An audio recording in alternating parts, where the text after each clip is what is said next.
Global issues are more and more relevant to young people. How can 21st century learners make sense of the world and their place in it? We've got enough money though to buy a ruler now. The new national curriculum opens up space for the QCA's global dimension, helping pupils see their own lives in context, in subjects beyond citizenship or RE. But what does this actually mean in the classroom? Yeah, that's what I mean. There's a big fire there. Two comprehensives in Yorkshire have been finding out. Prince Henry's in Otley near Leeds have a track record of engaging with global issues. We started out when we became a specialist language college in looking at global issues in a very tokenistic way, and I think for a long time we thought putting up lots of flags and having theme days and so on was doing the global dimension in school, and of course it's not. But we've made I think a huge amount of progress over the last 6 or 7 years. What we're encouraging staff to do is look for those opportunities and where they can tweak things in lessons, put a global slant on things so that it enhances what they're teaching already rather than getting in the way of it. And I've put down in front of you the 8 concepts that I'm referring to here about the global dimension up on the board. Now what we're going to be doing today is we're going to be exploring these. Underlying the global dimension are 8 key concepts, including social justice, diversity and human rights. John's taken the imaginative step of mapping these directly onto a GCSE novel, Lord of the Flies. Global dimension comes up whether you like it or not when you do study Lord of the Flies, in terms of what Golding set out to do and his message about war and conflict and peace and resolution. The class is having their mock examinations next week, so we set out today to make it explicit and also to use the 8 key concepts as a revision tool. Hi. Right, so talk me through what you found so far.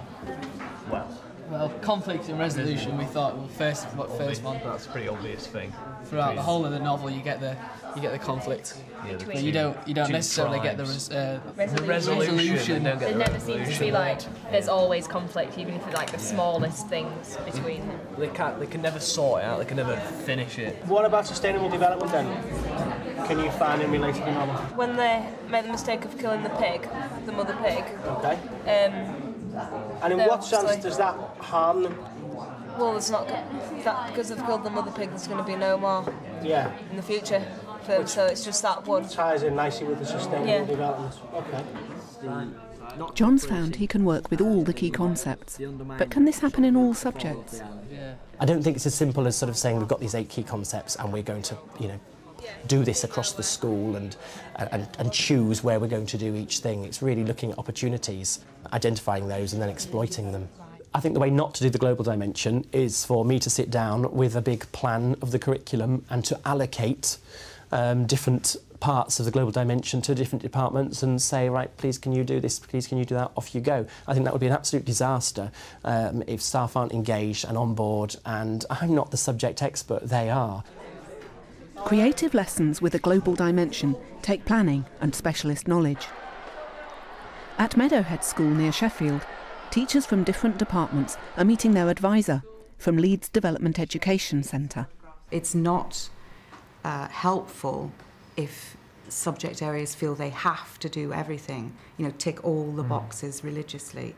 You've got to do what works with your own subject content, which is why you can't shoehorn things in for the sake of it, or else it just wouldn't work. It's got to be what works best for the lesson at the right time, right place in the curriculum, and so on. We've been looking at 1066 and the Battle of Hastings, and today's lesson was the aftermath, how William treated the Saxons after the invasion. We started to look at the comparison of 1066 and what's happening right now in the Congo. How do we think William will have treated the people in England? Okay, he's won the Battle of Hastings, Jacob. Okay, he's won, he's in charge now. Okay, how is he going to treat the people who live there?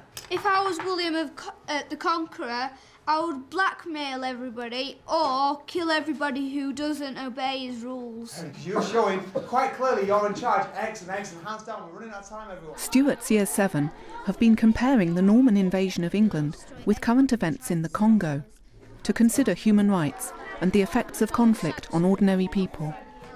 We're going to find out, are there still people like William the Conqueror today? Okay, well, we're going to compare 1066 in our country, in England, I'm going to compare it to today in a country called the Congo.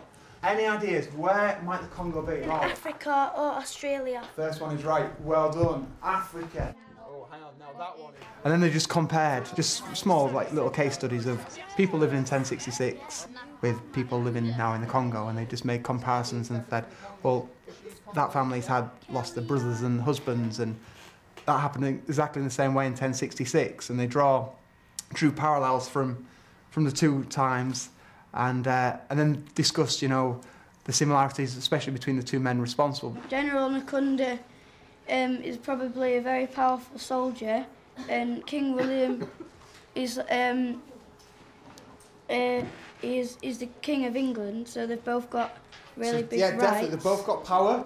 If you were a Saxon or a person living in the Congo now, how would you feel about what's going on?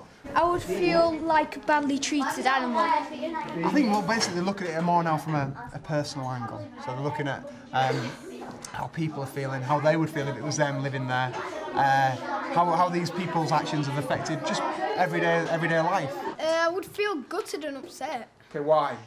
Well, because they'd be like tearing the houses down. Right, destroying your homes. I feel really sad and angry because you're getting like treated badly, and they're stealing like all your food and everything. Right, excellent. You're treating you badly to make you angry because they're taking away what's yours. Okay, very good. Liv, have you got an answer? Sad and scared because they're taking things that they need and destroying their homes. Very good, very good. Taking stuff that you need. Okay, we'll have one. After empathising with individual experience, Stuart widens the discussion to consider causes of conflict. Okay, so it says, why do you think there are still people like William the Conqueror around today? Why are some people, Joe, allowed to get away with this? Look at what General Nkunda's doing now in this country in Africa. The government can't say what they can and can't do because they won't listen, because they're not strong enough. That's a very good answer. So in this country, in Africa, in the Congo, okay, the government isn't strong enough to stop General Nkunda acting like William the Conqueror.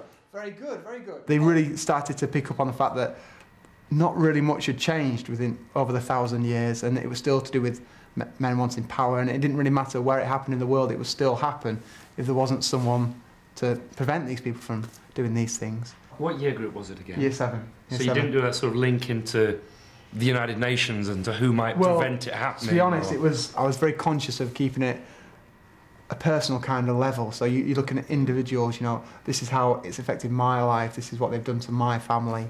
I think as soon as I start coming into the international community and saying, well, the UN should have stepped in here, it would have just gone straight over their heads. Maths is getting a global spin to a classic topic too. Mark's Year 7 are practising shape and measure, but using a game about world trade. Well, we played a game, the trading game, where they had to develop a piece of paper, or turn a piece of paper into tables, and they had to do that by measuring rectangles and getting an area of exactly 24 centimetres squared. You could only do that with some resources that I gave each group. Each group represented a country, and each country had a set number of resources. You're going to trade with each other to have the equipment that you need to make a mahogany table. What you have to decide is how big each side needs to be. It needs to be a rectangle shape with an area of 24. So for example, on this one, I've chosen a length of 12, a height of 2. Just confirm for me, that gives me an area of 24 centimetres squared, do you agree? Yep. I will exchange for you that table for £10. Oh, cool. I'm hoping this will reinforce the knowledge on area, develop the idea of perimeter, and give them a kind of sense on world trade. I'll sell you that. How much is left? We've got enough money though to buy a ruler now. Oh no. Yeah, don't buy a ruler. And then if we have tables to get more money, then we have more money and we have essentials. You need a pencil to draw the table. And also we need a pencil, a ruler and 5 pieces of paper. Right, guys, go out and buy some more rulers. How many? How many? 3. 8 by 4. 8 by 4 and 6 by 5 and all that. I feel I've got to share this information with you, but I've had to reject 2 tables from Country 1 because they weren't accurate, they weren't to a good standard. One of the tables did not have an area of 24 centimetres squared. Mark kept a close eye on their maths, while the students threw themselves in to engage with concepts of inequality, fairness and resources. How did they go on with training with each other? How did all that take place? That was great. I mean, a lot of countries were being unfair, even though they had excess resources. They were still unwilling to sell them. They felt that they were reducing the competition by not selling resources to tables that had nothing. Yeah, we got some rulers and we got pencils. 5 rulers, 5 pencils, and £20. So we were all right. Gav went off and got some paper, and then we started off getting it, and we've sold, I think, 5 tables already. It was fair for us because we didn't need to buy anything else. But if you look at it for other tables, you'd have thought it wasn't fair. Everyone else had like money so they could buy stuff, and rulers, papers and pencils, but we only had one thing and no money. Right, in other words, you just had the logs, you had the timber, didn't you, to use, but you didn't really have the money. Now, what kind of type of country does that remind you of? China or Japan, somewhere poor. Somewhere poor? Well, I'm going to say like a poorer country, maybe it would be... I'm thinking along the lines of somewhere maybe like Brazil, or maybe Cameroon. So you've given them an opportunity to explore your own subject, maths, but to bring in aspects of a global dimension, and maybe somebody might pick it up in a history lesson or... I think it would be easier if it was the other way around and I researched before doing the lesson. It would be easier if I researched what had already been covered in other lessons in humanities and citizenship and lead on from that. That would be much more productive, I think, than doing it the other way around and trying to ask another teacher to finish off what I've started.